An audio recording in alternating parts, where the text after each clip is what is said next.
رب العالمين والصلاة والسلام على أشرف الأنبياء والمرسلين سيدنا وحبيبنا وشفيعنا ومولانا محمد سيد المرسلين وعلى آله وصحبه أجمعين. اللهم ربنا إنا نسألك علما نافعا ورزقا طيبا وعملا متقبلا برحمتك يا أرحم الراحمين. Ma'asyiral muslimin wal muslimat, hadirin wal hadirat, Bapak Ibu jamaah salat subuh di Masjid Baitur Rahman yang mudah-mudahan semuanya dalam limpahan rahmat dan karunia Allah Subhanahu wa taala. Alhamdulillah, di subuh kali ini kita kembali bertemu setelah salat subuh berjamaah dalam rangka melanjutkan pembacaan kitab Misbahuz Zalam sebagai penjelas dari kitab Bulughul Maram yang ditulis oleh Kiai Haji Muhammad Muhajirin Amsar rahimahullah rahmatan wasi'ah wa nafa'ana bi'ulumihi fid dharain amin. Hadis yang pertama, bismillahirrahmanirrahim. Wa an Talq ibn Ali radhiyallahu anhu qala, dari Talqi bin Ali radhiyallahu anhu berkata, qala rajulun, seorang laki-laki mengatakan, masastu zakari, saya menyentuh kemaluan saya. Au qala, atau dia berkata, ar-rajulu yamassu zakarahu fis salati a'alaihi wudu'un. Ada seseorang yang menyentuh kemaluannya dalam keadaan salat. A'alaihi wudu'un, apakah dia harus berwudu kembali? Faqala an-nabiy sallallahu alaihi wasallam, lalu kemudian Nabi Muhammad sallallahu alaihi wasallam bersabda, la, tidak usah. Maksudnya tidak usah berwudu. Innama huwa bat'atun minka, atau bid'atun minka. Tidaklah kemaluan itu kecuali hanya seperti anggota bagian tubuh biasa, sebagaimana anggota bagian tubuh yang lainnya. Bapak Ibu semua yang dirahmati Allah Subhanahu wa taala, hadis inilah yang sering dijadikan dalam mazhab Hanafi khususnya, wa fihi dalilun li madhhabi Abi Hanifah, bahwa sesungguhnya menyentuh kemaluan itu la yunkidul wudu, tidak membatalkan wudu berdasarkan hadis ini. Tetapi ini pandangan dalam mazhab Hanafi. Terus pandangan dalam mazhab Syafi'i apa? Pandangan dalam mazhab Syafi'i dan umumnya mayoritas yang lainnya mengatakan menyentuh kemaluan membatalkan wudu. Mana dalilnya? Kan ini ada hadisnya yang mengatakan bahwa menyentuh kemaluan tidak membatalkan wudu, karena kemaluan ini sama seperti anggota badan yang lainnya. Maksudnya dia adalah bagian dari anggota badan. Apa beda kemaluan dengan telinga? Beda bentuk pasti kan. Cuma telinga ini adalah bagian dari anggota badan, ya kemaluan juga bagian dari anggota badan. Maksudnya dari sisi itu tidak ada bedanya. Nah, dalilnya adalah hadis Nabi yang lainnya. Hadis yang berikutnya. Wa an Busra binti Safwan radhiyallahu anha. Anna Rasulullah sallallahu alaihi wasallam qala, bahwa Rasul sallallahu alaihi wasallam bersabda, Man massa dzakarahu falyatawadda. Siapa yang menyentuh kemaluannya, maka hendaklah dia berwudu. Nah, hadis yang kedua ini disahihkan oleh Imam At-Tirmizi dan ini juga disahihkan oleh Imam Ibnu Hibban. Wa qala Al-Bukhari, dan Imam Al-Bukhari mengatakan huwa asahhu syai'in fi hadzal bab. Inilah hadis yang paling sahih dalam bab ini.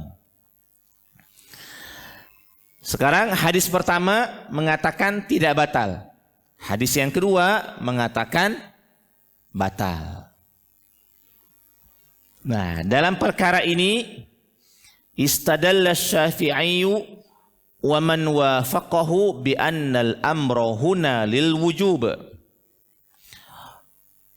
wa anna massa dzakar nakidun lil wudu, wa bihi qala al-Auza'i wa qala jama'atun min asy-Syafi'i anna hadis Busra nasikhun li hadis Talqin.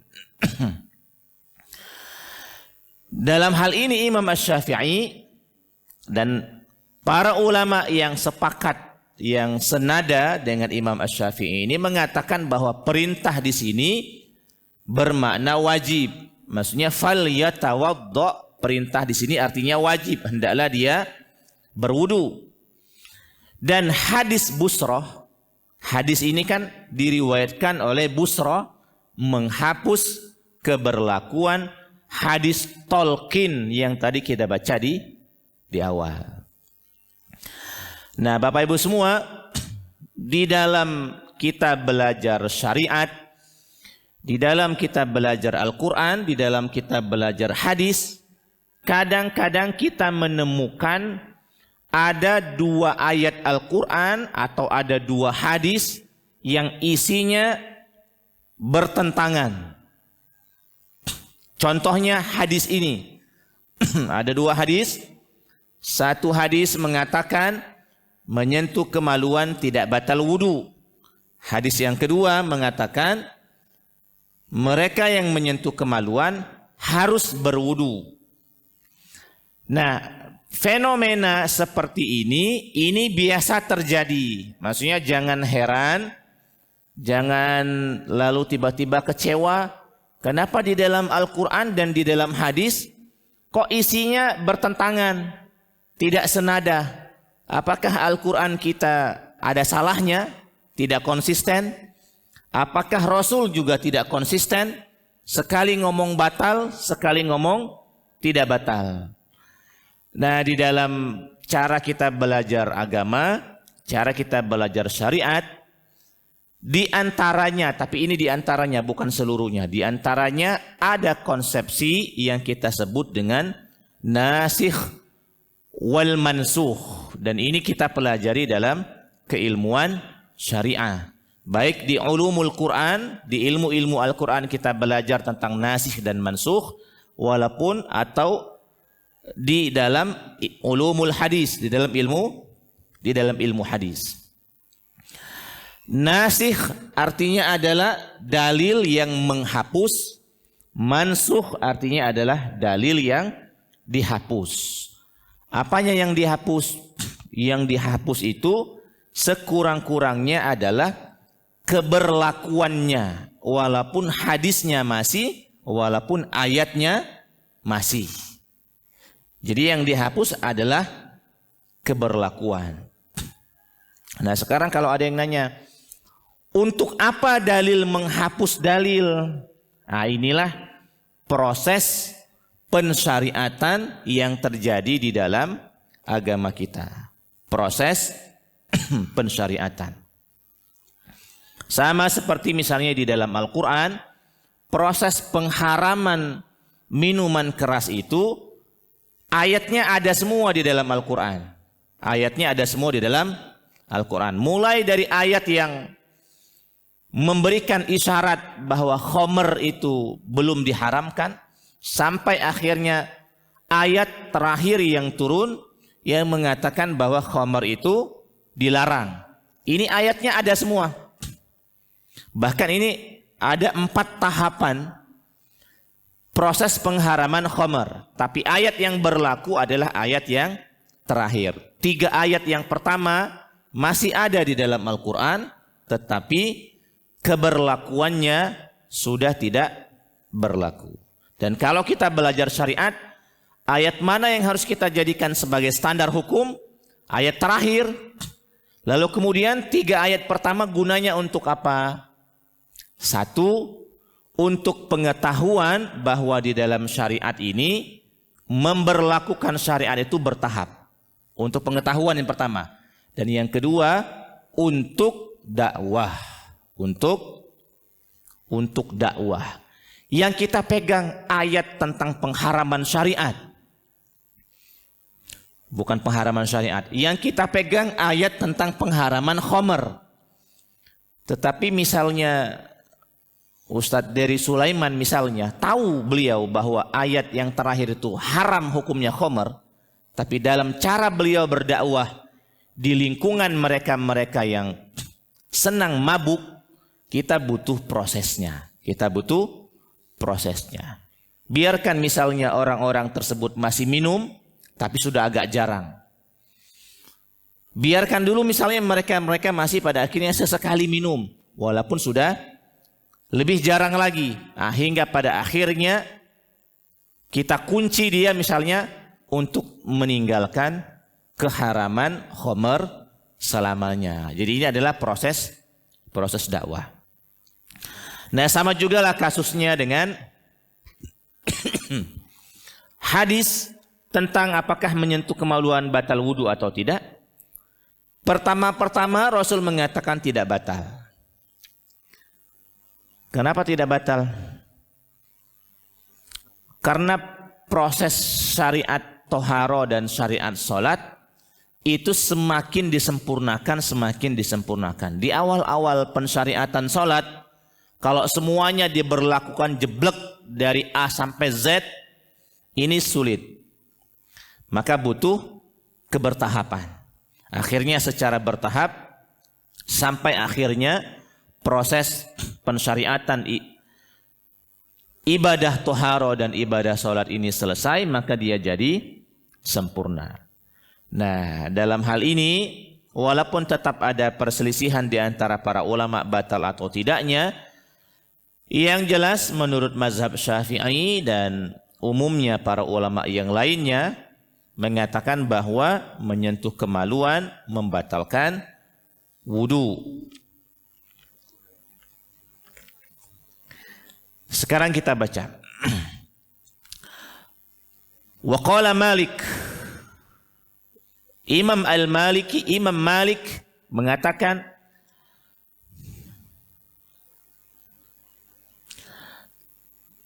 la yanqudu wudu'ahu atau la yanqudu wudu'a man massa syarjan wala raf'an wala syai'an mimma hunalika illa man massa dzakar. Sama, Imam Malik juga mengatakan batal wudu'nya menyentuh kemaluan. Wa qala Ahmad, dan Imam Ahmad mengatakan la yunkidu wudu'a illa bimassah qasidan. Tidaklah membatalkan wudu kecuali menyentuh kemaluan dengan cara sengaja. Nah, di dalam mazhab Hambali ada tambahan membatalkan wudu jika sengaja. Jika tidak sengaja berarti dia tidak membatalkan wudu. Intinya Imam Abu Hanifah menilai tidak batal karena tetap berpegang dengan hadis yang pertama. Tapi 3 imam yang terakhir, Maliki, Syafi'i dan Hambali mengatakan batal wudunya. Nah, sekarang kita baca ini bagus sekali. Wa qala Syekhuna Muhammad Yasin hafizahullah. Kata Kiai Haji Muhammad Muhajirin Amsar, guru kami Syekh Muhammad Yasin berkata. Ini sengaja saya garis bawahi di buku saya supaya menjadi penjelas bagi kita bahwa Kiai Haji Muhammad Muhajirin Amsar ini adalah muridnya Syekh Muhammad Yasin Al-Fadani.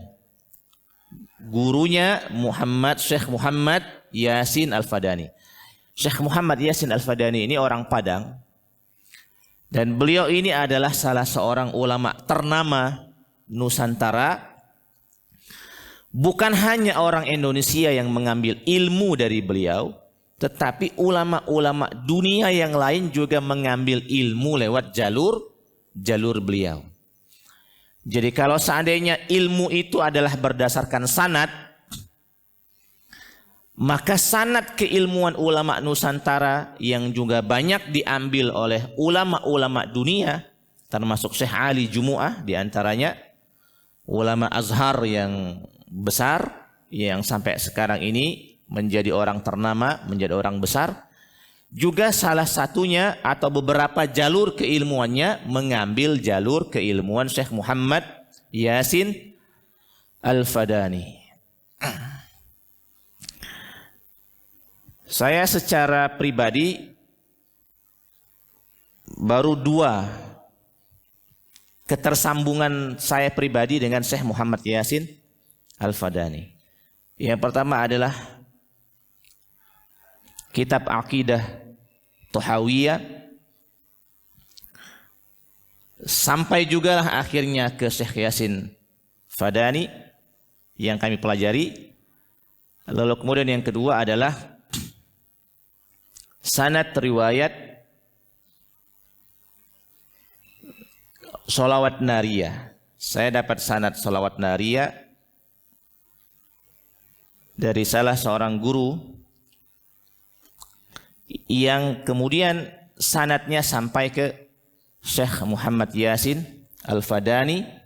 Lalu kemudian dari Syekh Muhammad Yasin Al-Fadani ketersambungannya dengan penulis pertama Sholawat Nariyah, salah seorang ulama besar dari Maroko, dari Maghribi.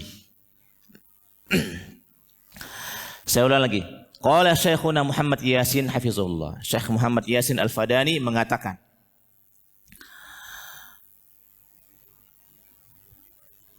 lamma kana lafzu dzakari mimma udhifa ilaihi ad-dhamiru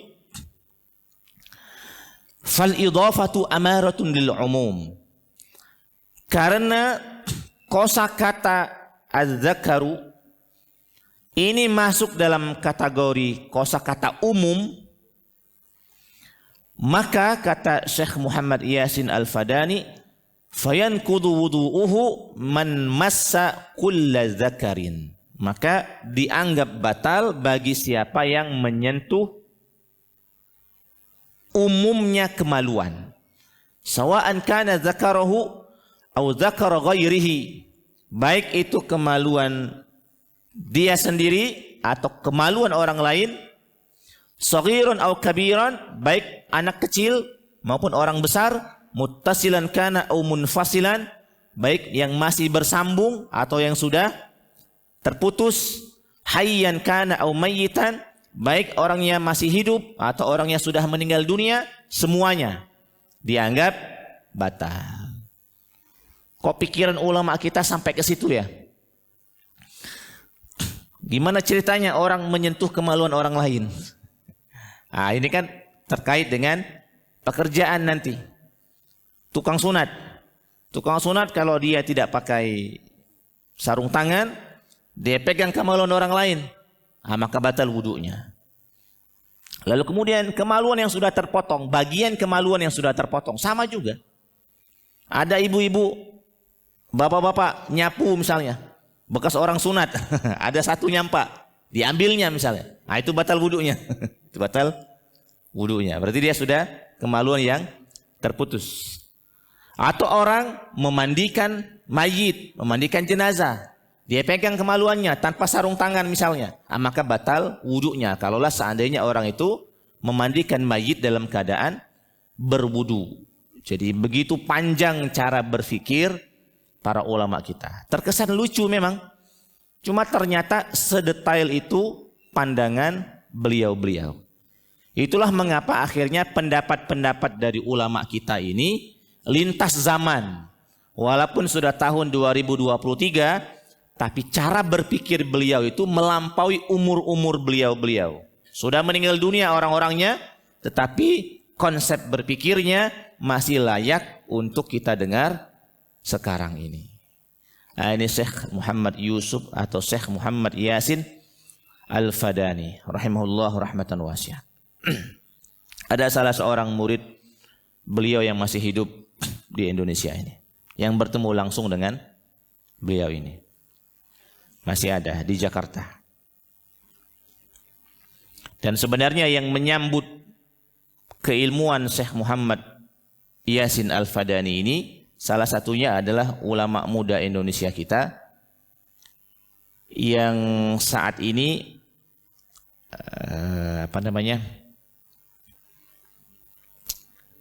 banyak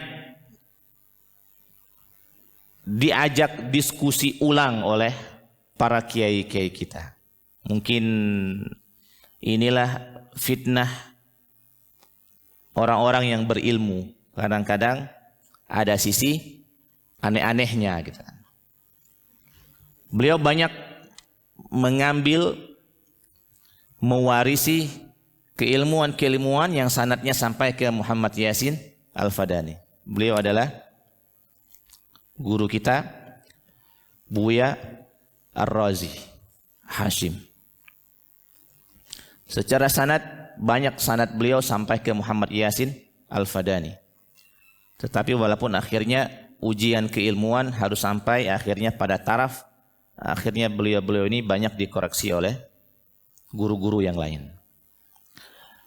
Wallahu ta'ala alam bisawab. Saya pribadi juga tidak mau terlalu banyak masuk ke pribadi beliau, terutama karena omongan-omongan yang sensitif itu biasanya pada bab tasawuf.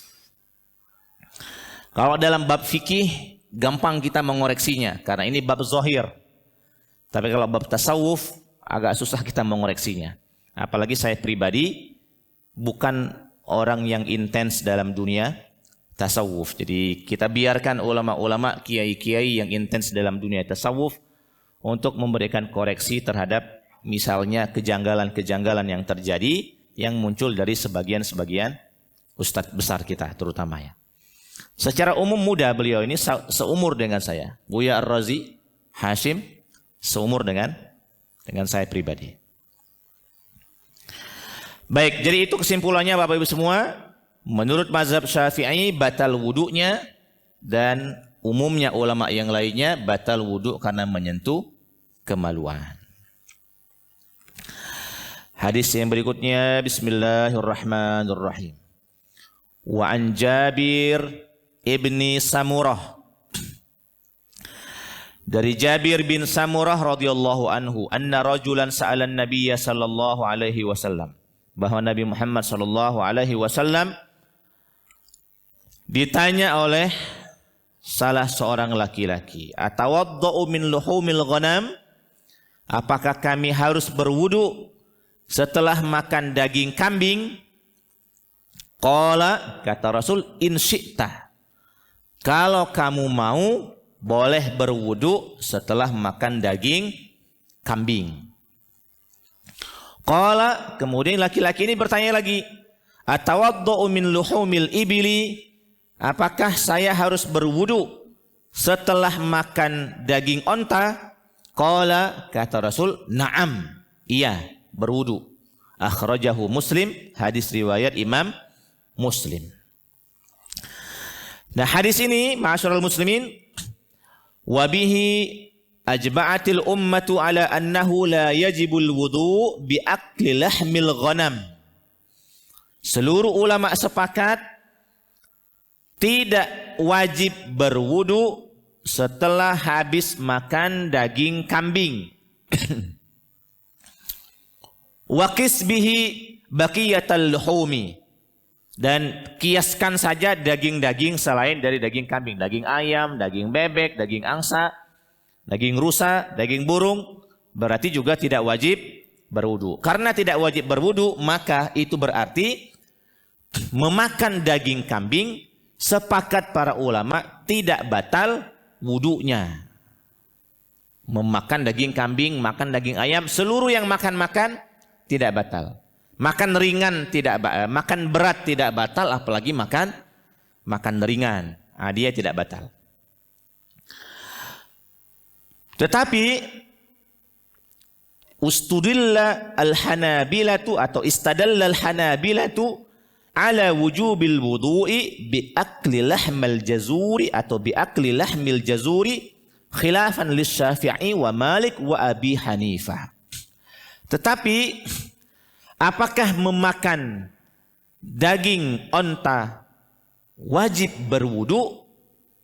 Setelah makan daging onta, maka di sini para ulama berselisih. Istadallal Hanabila, para ulama dari mazhab Hambali.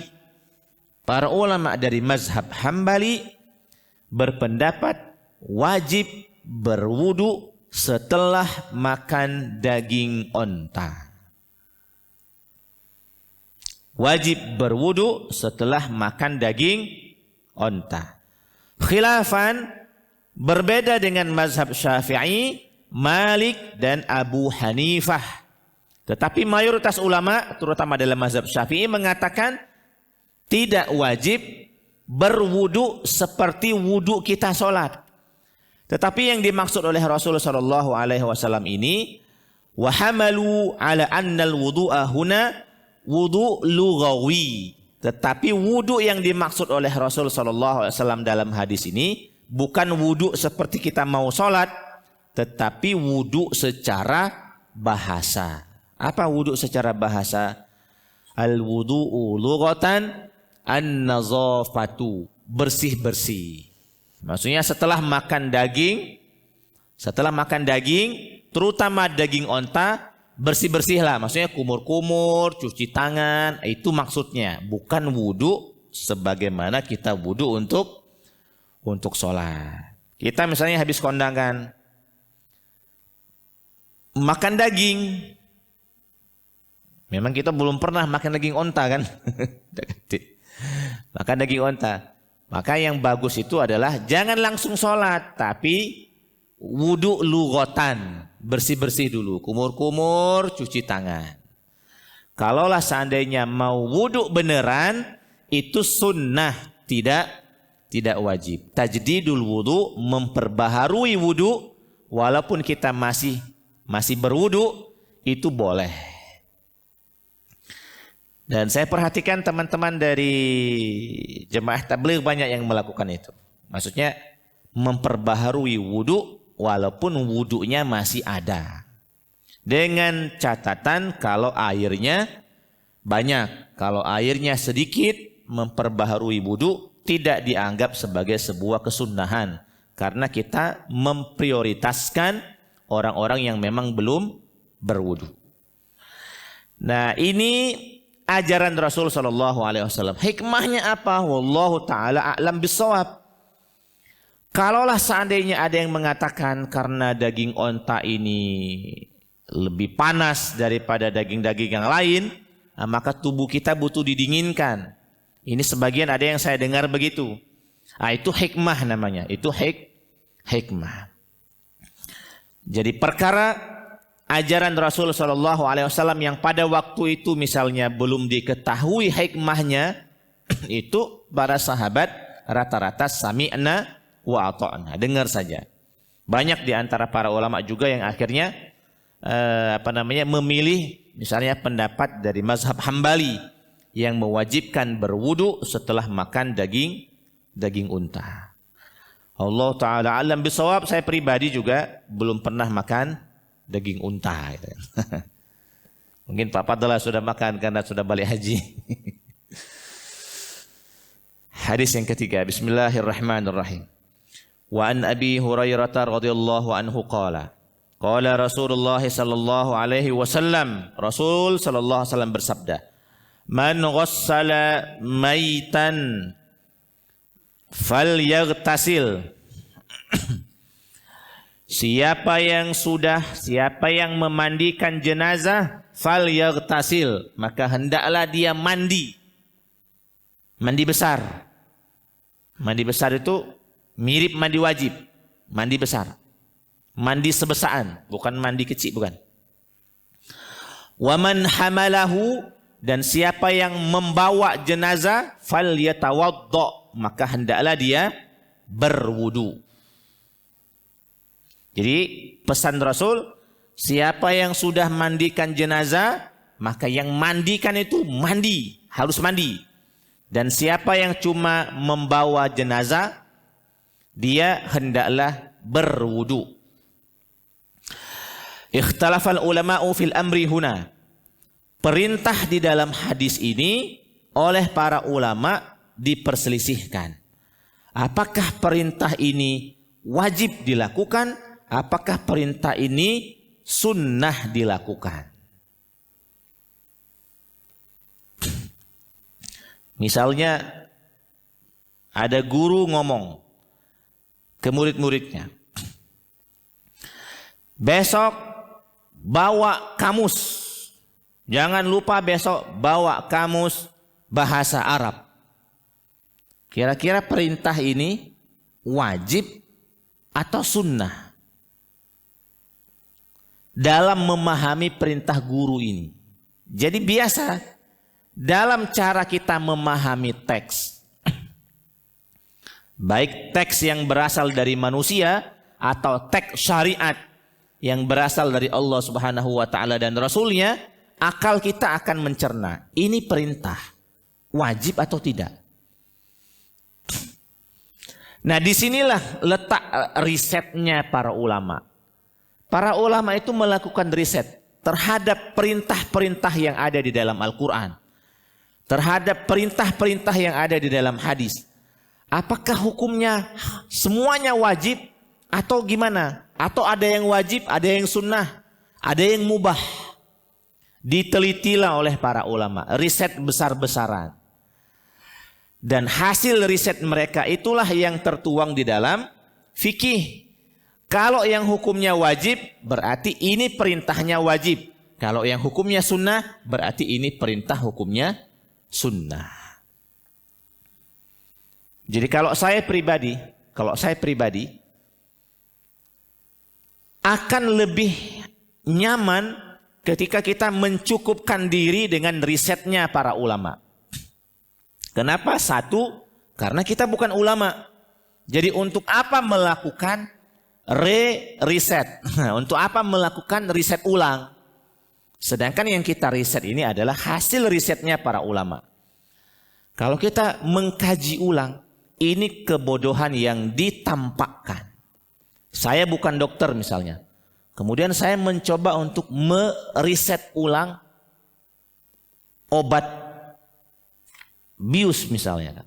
Ini kebodohan yang ditampakkan. Alangkah bodoh Ustadz itu gitu. Melakukan riset ulang terhadap bidang keilmuan yang dia sendiri bukan ahlinya.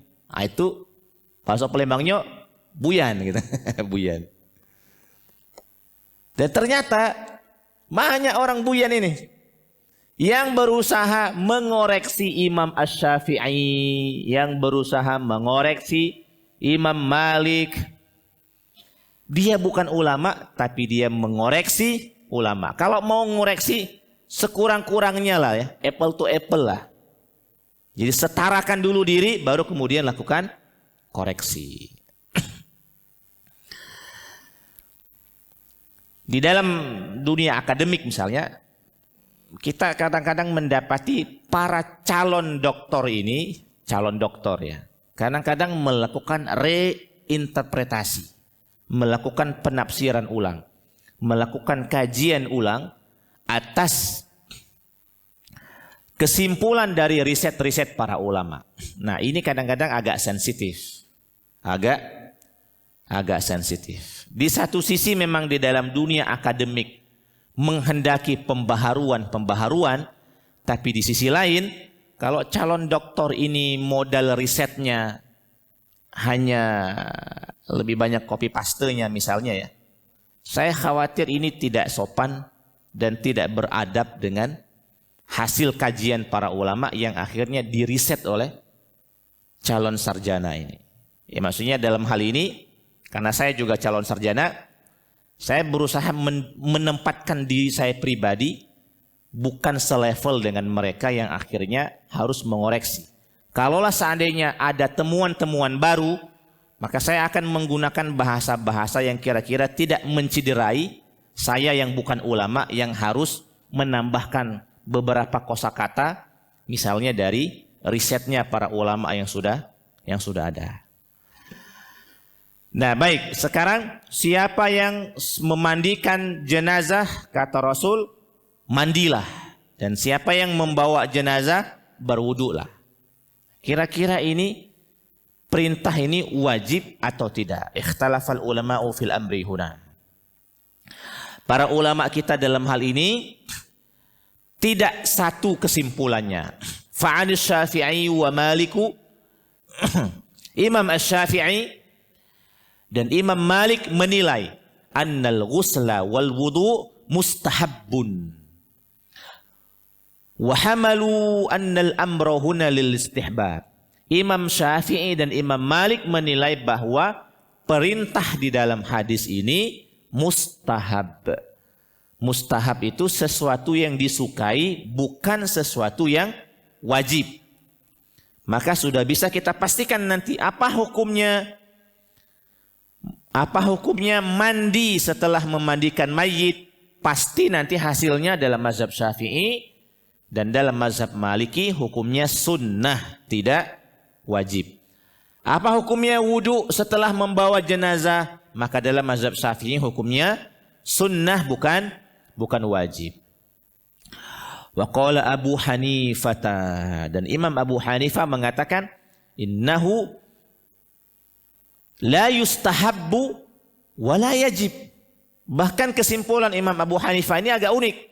Tidak wajib, tidak juga mustahab, tidak juga sunnah. Berarti kesimpulannya apa? Mubah, berarti boleh-boleh saja. Maka kalau ditanya Imam Abu Hanifah apa hukumnya mandi setelah memandikan mayit? Hukumnya mubah, boleh-boleh saja. Kan ada perintahnya. Perintah ini dipahami sebagai sesuatu hal yang boleh-boleh saja. Sama misalnya saya ngomong begini, bapak-bapak dan ibu-ibu setelah ini jangan balik, kita makan dulu. Sarapan dulu maksudnya. Sekarang kata jangan balik ini kan kata larangan. Kira-kira bapak-bapak memahami larangan saya ini haram, apa makruh, apa mubah? Kira-kira kalau yang habis ini sudah balik, habis ini dia langsung balik, dia udah makan lagi. Kira-kira dia tidak taat perintah saya enggak? Berdosa enggak dia? Karena sudah saya larang, jangan balik.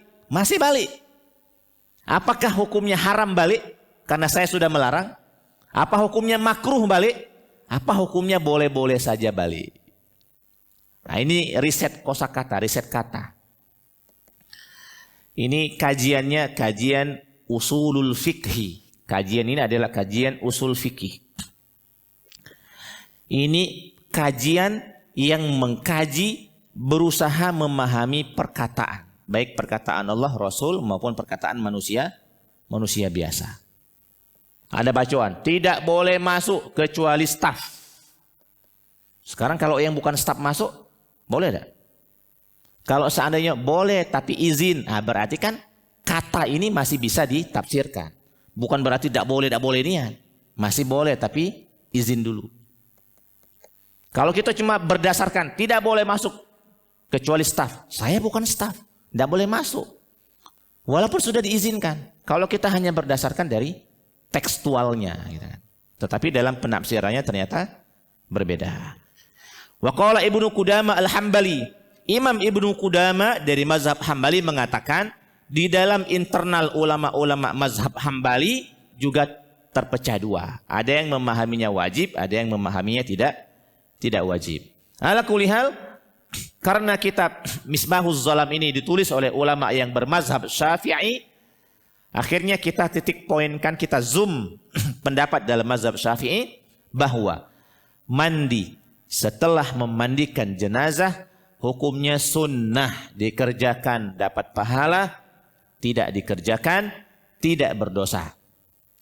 Apa hukumnya berwudu setelah mengangkat jenazah, baik mengangkat jenazah dari tempat pemandian ke tempat pengkafanan, baik mengangkatkan jenazah dari tempat pengkafanan menuju masjid untuk disolatkan, baik mengangkat jenazah dari masjid ke kuburan, sama saja hukumnya sunnah berwudu setelah itu.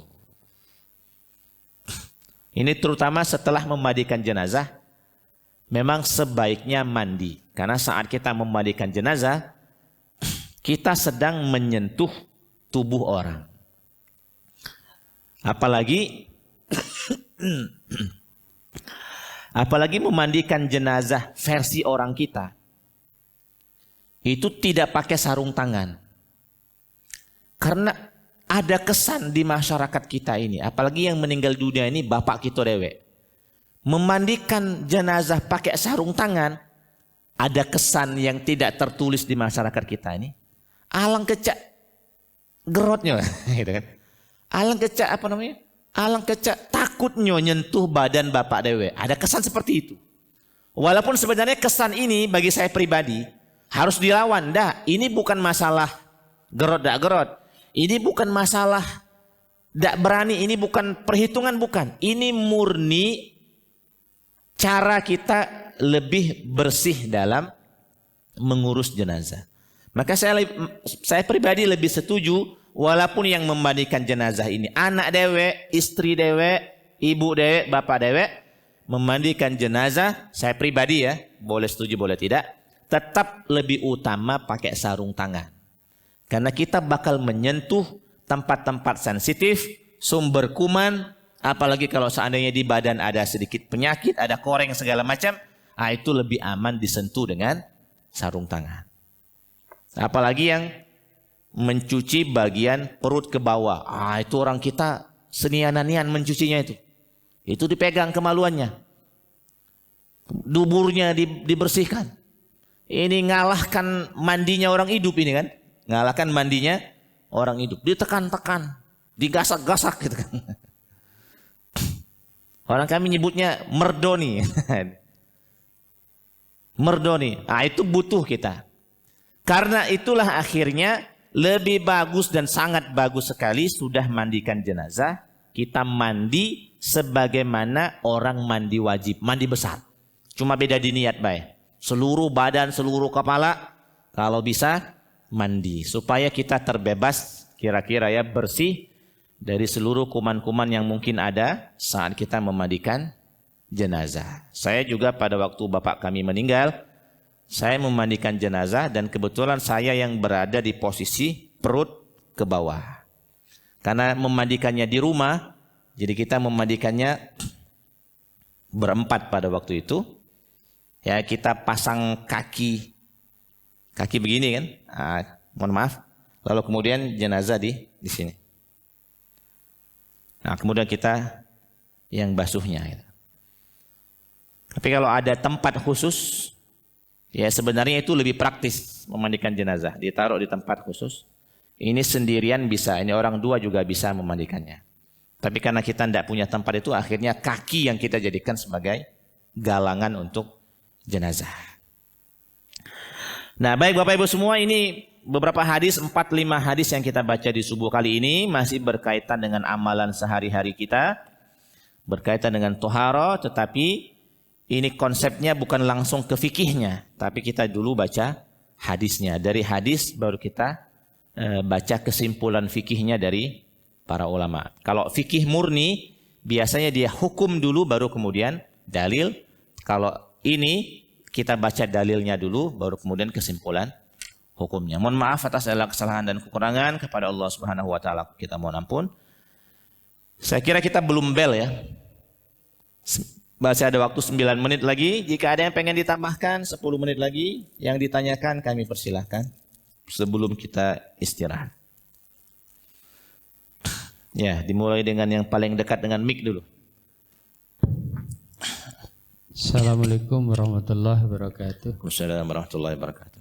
Tadi Pak Ustadz yang menyentuh ke kelamin kemaluan itu membatalkan. Jadi posisi menyentuh. Kalau dia main ini, ya, apa main ini, yang itu. Kemudian masalah memandikan jenazah, karena termasuk Bilal gitu. Jadi sunnah untuk ini. Kalau yang ini Pak Ustadz, yang kata Pak Ustadz tadi yang selonjor itu diolah basah dia. Nah kalau yang Bilal yang tuh nyiram tuh dia tidak terlalu basah. Nah itu memang sunnah kan juga. Ya. Ini. Jadi sebaiknya karena ini sunnah mungkin walaupun tidak ada basah yang nyiram yang ini. Kemudian yang kalau yang pakai kaki tadi selonjor pasti basah itu. Iya, benar. Pasti dia mandi. Itu Pak Ustadz. Oke, yang pertama memang menyentuh kemaluan yang membatalkan wudu itu yang pertama adalah menyentuh kemaluan langsung tanpa ada sekat antara tangan dengan kemaluan. Kalau begaut, begaut. Kalau garuk, apalagi garuknya dari luar, dari celana, itu tidak membatalkan wudu. Yang kedua, dianggap batal kalau sentuhan langsung dengan kemaluan itu dengan telapak tangan bagian dalam. Nah ini. Kalau dengan yang bagian luar, dia tidak membatalkan wudu. Jadi itu yang membatalkan wudu. Tidak ada penghalang antara tangan, telapak tangan dengan kemaluan, kemudian di bagian dalam. Nah sebenarnya kalau kita pribadi, ya kalau lagi ada apa-apa kan kita biasanya sentuhnya, garuk segala macam itu dari luar, itu aman. Yang tidak aman itu kalau sentuhannya langsung ya. Kulit dengan kulit. Itu yang pertama. Nomor dua. Apakah orang yang menjadi pemandu dalam memandikan jenazah juga ada kesunahan mandi? Atau hanya untuk mereka yang langsung menyentuh tubuh mayit? Wallahu ta'ala a'lam bissawab. Dugaan saya hadis ini khususnya untuk mereka yang menyentuh mayit. Kalau sekedar nyiram-nyiramkannya saja itu tidak karena dia tidak langsung sentuhan ya dengan mayit. Paling-paling dia kena basah-basah dikit, basah telapak kaki paling-palingnya. Nah, tetapi karena mungkin dia juga bagian walaupun bagiannya bagian terkecil dari tim yang memandikan jenazah, ya mungkin juga lah mudah-mudahan orang ini juga masuk kalau dia mandi setelah memandikan jenazah, mudah-mudahanlah ada pahala di sisi Allah Subhanahu wa taala karena dia menjadi bagian tim kecil dari yang memandikan walaupun tidak langsung turun ke teknis gitu. Nah, penyebutan Bilal itu saya juga baru menemukan bahwa penyebutan Bilal itu di sini ya. Jadi disamakan Bilal. Ya benar salahnya penyebutan Bilal itu wallahu ta'ala alam bisawab ya. Apakah benar atau kurang tepat penyebutan Bilal untuk mereka yang memandikan jenazah? Selama ini kan Bilal itu kadang-kadang untuk di masjid ya. Bilal sholat, Bilal azan, Bilal Ramadan gitu kan. Nah, giliran memandikan jenazah ternyata disebut Bilal juga gitu kan. Nah, ini istilah yang ya sah-sah saja lah ibaratnya. Ini bukan perkara yang ada kaitannya dengan syar'i secara khusus gitu kan. Ini istilah lemak ngomong nyoba ya kan. Bilal gitu. Baik itu Pak ya, terkait dengan dua pertanyaan. Yang lain boleh kalau ada, masih ada. Tuh. Monggo Pak Ketua. Bismillah. Makasih Ustadz. Ini banyak berbicara kemaluan. Ini hukum melihat kemaluan sendiri Ustaz. Ini kan di dusun-dusun itu katanya walaupun kita di kamar mandi itu pakai telasan. Tidak boleh mandi terbuka, bukan telanjang, terbuka umum. Jadi hukumnya gimana? Kira-kira. Terima kasih Ustaz. Iya. Melihat kemaluan sendiri. Gimana hukumnya? Sementara ini melihat kemaluan sendiri hukumnya mubah. Hukumnya boleh-boleh saja. Dan dari mubah dia akan naik menjadi mustahab jika seandainya ada keperluan.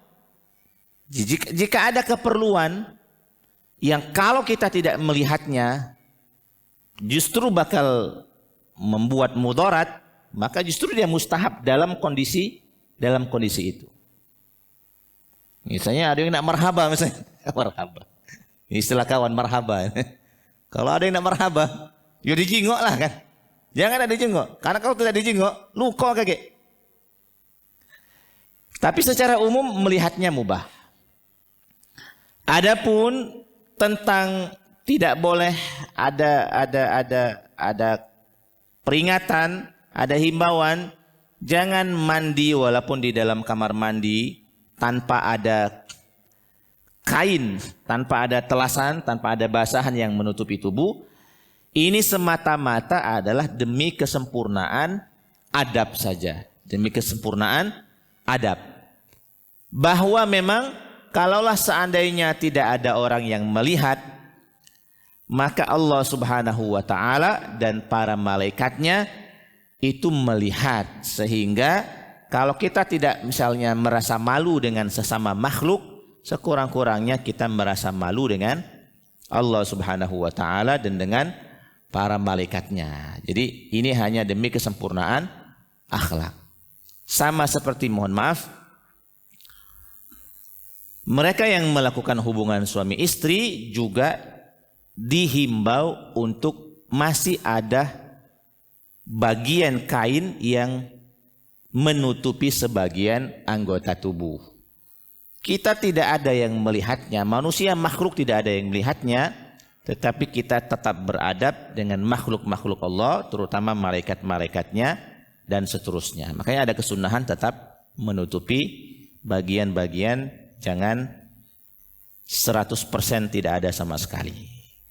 Itu kesempurnaan adab dan akhlak Pak Haji. Jadi memang orang kalau memang sudah sampai pada makom kesempurnaan adab dan akhlak, dia sudah tidak menilai lagi, standarnya bukan lagi standar manusia. Oh, tidak lemak. Ada malaikat Allah Subhanahu wa ta'ala. Kira-kira itu Pak Haji tentang melihat kemaluan sendiri. Ada lagi sebelah kiri boleh? Pak Teddy. Ini mikrofon Pak Teddy. Kalau ada yang ditanyakan.